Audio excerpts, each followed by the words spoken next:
What does Allah say? Allah says, my worshipper, you might pay a little price because the other human beings around you are not merciful. They don't care. But we want you to know we will forgive you. We care. We are here for you. Allah gets so happy when people turn to Him.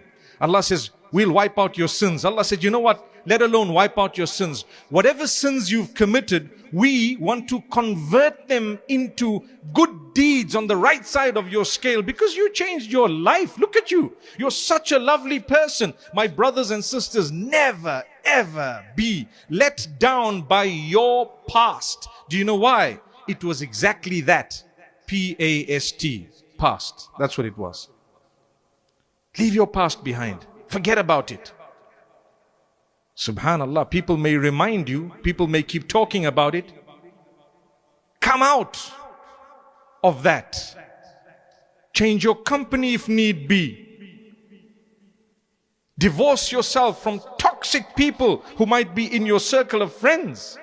So much so that if it is a spouse who is toxic, Allah allows you to actually come out of it. Subhanallah.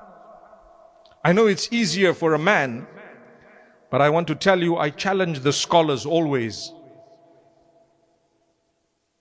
to make it easier for the sisters as well. And it's the duty of those whom Allah has placed in leadership to assist the sisters who are going through struggles.